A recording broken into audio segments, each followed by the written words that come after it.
Markets fueled by the global push toward reopening the economy. States across the country are beginning to partially reopen as some of the hardest hit sectors like airlines and hotels are also reporting a slight uptick in bookings. Economists still see a 6 to 7% contraction this year, signs showing that the economy downturn could have reached its worst point. Joining us right now is CIT Fixed Income Advisor, Senior Vice President, Portfolio Manager Bryce Doty. Also joining the conversation this morning, UBS Financial Services Private Wealth Advisor Ali McCartney is here. Pollster and the President of Maslansky and Partners, Lee Carter, is here, and the Wall Street Journal senior writer John Hilsenrath. Great to see everybody this morning. Thank you so much for being here. Great to see you. Bryce, let's kick this off with you. Do you believe we've seen the worst in terms of the shutdown? Bryce? I think we have. I think we're going to, have some bumps in the road, though, as we reopen. I don't think we're going to go all the way back to shutdown, but we're going to find out which places can reopen effectively and safely, and which ones are going to see a spike in terms of a second wave of the coronavirus. But we'll get smarter and better at it as we move along through the summer. So I don't think we're going to go back to a complete shutdown again, and that's going to be great for companies because it's really a race against time, right? Can they survive long enough before the economy comes back, before they run out of cash, or not? So we need to kind of get things back on track, but we've got to be smart about it. Well, we see the impact. Ali McCartney, and the president was asked this last week, would he shut the economy down again if we do get a second wave of COVID-19 in the fall? And he said, no, Ali, the economic cost is also quite significant.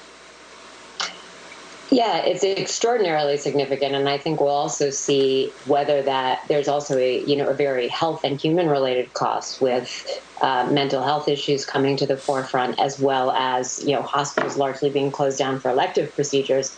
But I think based on that, I guess my question to you would be, if the worst is behind us, then that does present a good scenario actually for equities relative to credit. So how do you feel about that trade-off, given that, I think we're all hopefully going to assume that the worst is behind us and there's hopefully a better chance for upside surprises than downside?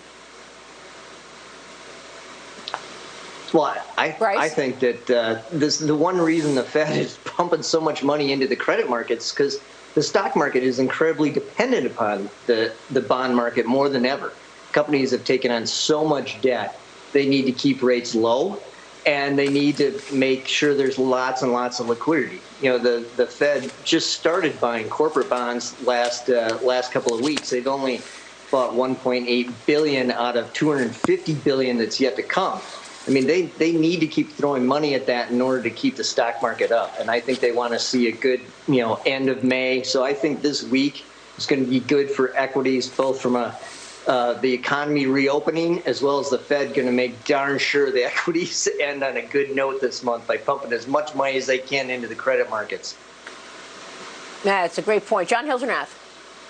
Yeah, I think we have a couple of forces pulling the economy in different directions right now. On the one hand, there is pent-up demand. There are a lot of people who want to get out of their homes, go out and shop in restaurants and stores or whatever, and that should provide the economy a lift. I think the thing that we have to look out for over the next few weeks is collateral damage in the job market. It's troubling that when you look at the weekly unemployment claims numbers that come out every Thursday, they're still in the millions. They've come down by a couple of orders of magnitude, but we're still getting more new people laid off every month. So I think there's a push and a pull on the economy. On the one hand, there's pent-up demand, and on the other hand, there's still companies that are trying to cut back on costs to manage their way through this thing.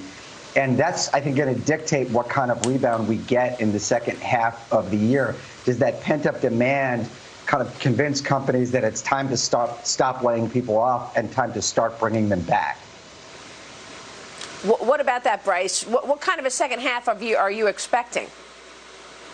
I think there is a ton of pent-up demand. You look at the difference between spending and drop in income, and the spending just plummeted for consumers. It's plummeted for companies, and yet their income didn't come down as much, and everyone's hoarding cash. I think there's a ton of pent-up demand.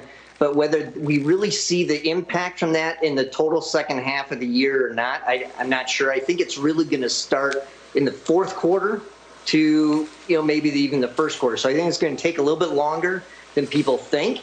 But the stock market's going to start to anticipate that. So I think it's still positive for equities and for earnings projections. Once people can finally start to make some earnings projections that they have any kind of confidence in at all, and you're going to see kind of a boost or a lift to equities. So I don't know that the third quarter is going to be that great, but you're going to see all that pent-up demand really start to hit. And I think that's really an underestimated idea or point that you just made. I think it's great.